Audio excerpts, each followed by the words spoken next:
and you ran ahead of me and went down a side alley off of the high street.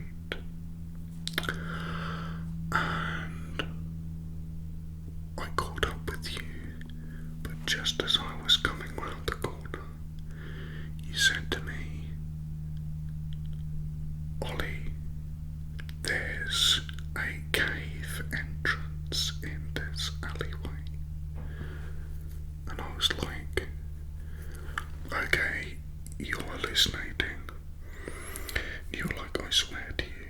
And I thought maybe you'd been spiked or something.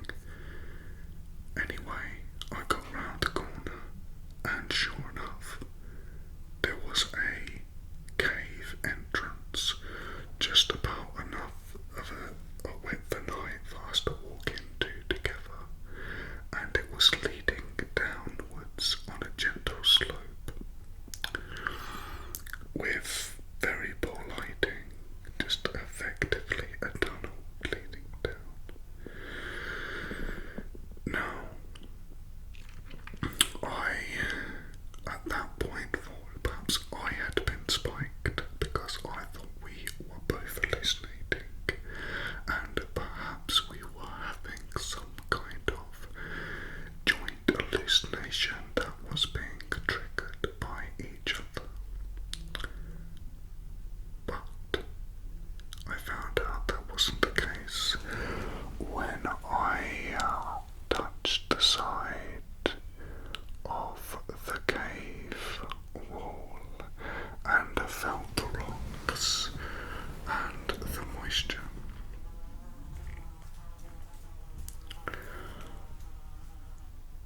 There appears to be a fly in this room. I'm not going to try and catch it, no, because we know what happens when I try and catch it. It takes 20 minutes and it turns into chaos. I'm gonna stay sitting here. So, I thought at that point perhaps the fly, okay, is not the fly, the cave. Perhaps the cave is part of some kind of set up, some kind of display that perhaps the local council have put on. So I thought, interesting. And because we were both a little bit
went for the handle, and it turned and opened. No lock. You saw it first because you were stood to my left, and I saw your face, and you went. And so I kind of peeked round, and before us, you don't remember any of this. Before us was a giant archive with lots of filing cabinets, and it was laid out in a kind of Victorian style, which was very unusual. We tried to open the cabinets, the filing cabinets, which were like a beautiful dark brown wood, beautifully carved in a Victorian style. This was a very authentic room, and there goes the fly. And we opened. Now the cabinets were a beautiful old Victorian style with the carvings, very, very nicely done, and very authentic. The whole thing looked like it had come straight out of the Victorian era. And we tried to open some of them, but they were locked, and it appeared that perhaps all of them were locked. Going straight ahead of us was a pathway, and so we walked into the pathway, and we basically got to another door. Now this other door was about 4 feet away from us when we heard something knocked over in the far corner from where we had the side we had just come from. I suddenly turned round, as did you, and we could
are we okay to explore?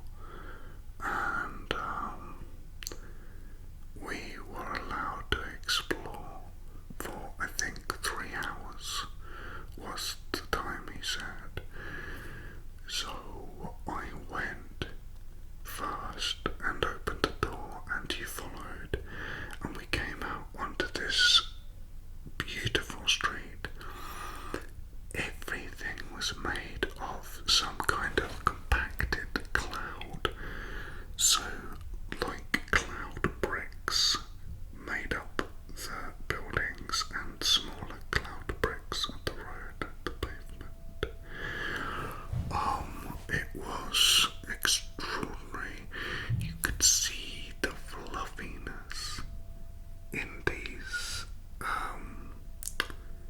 clouds inside these bricks. You could see how fluffy they were, and it was just amazing to think that you could build a building like that.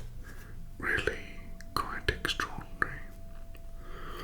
So we basically started walking along, and there were loads of these kind of short teddy bears walking around about 3 foot, going about their day, and they were also made of cloud, and they basically didn't really make that much fuss when they saw us.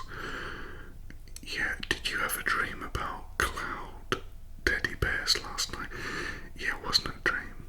That happened. Yeah, no, that happened. You were out of it, properly out of it.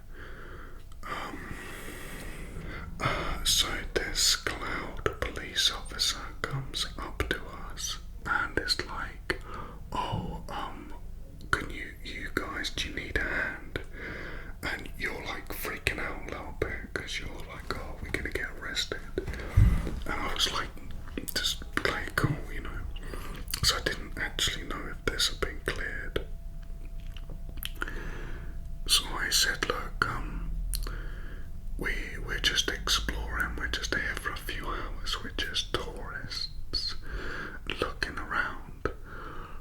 Is there anything you could recommend for us to do for entertainment? And he said, oh, there's a circus in town. So we were like, oh, okay, where's that? And he pointed us down the high street, and off we went, and we finally made it to this circus. And we kind of staggered in there, and we got tickets. Oh yeah, the bookkeeper gave us like a bag of coins, so I used some of them to buy this ticket, these circus tickets. And so we sit down, okay, and the show starts, and this like circus master comes out, who's like a cloud bear with a top out, and he's really like showbiz and vamping it up. And he says the first act are the cloud clowns, and these clowns that were bears made of cloud started running around and lining up all the way around the ring, okay, and they're facing the audience. And then they start like, they take off their heads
started juggling parts of clowns, and then they would all like fall together into this bizarre being, and then the juggler would like throw the being into air, and it would break up in the air, and all the bits would land back on the appropriate clowns. It was a phenomenal thing to watch. You don't remember any of that. Anyway, we got out of there and we went down to their beach, and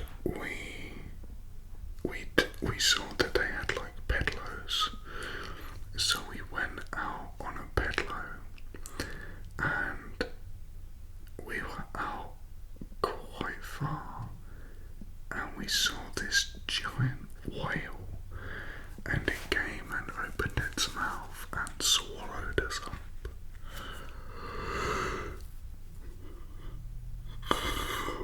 It was crazy. It was so big that we were like sat on its tongue in the boat and just looking around in this cavernous mouth or in stomach. Anyway, we soon realised that the platform we were on was a dance floor. I know.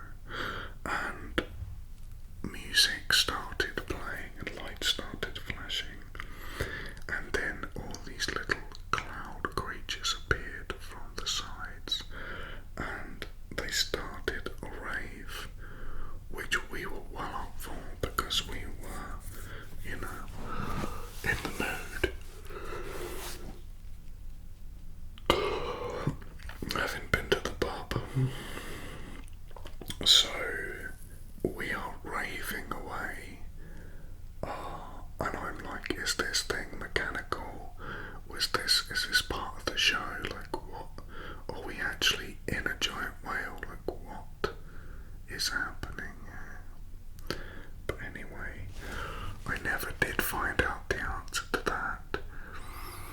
We danced for a long, long time, and it was quite incredible.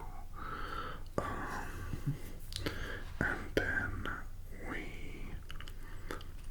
were basically sucked up and shot out of the spout that it breathes from, and we landed in a swimming pool in a hotel, and there we were met by the bookkeeper, Teddy Bear, who asked us if we would like some lunch, which I was really pleased about because I was getting very hungry. So we had a beautiful lunch, but it was like, here's your lunch and there's the door. That was the end. But when we left, he did say to us, the bookkeeper did say to us that we could go and visit other places, and that by tomorrow the tunnel entrance will have gone again. But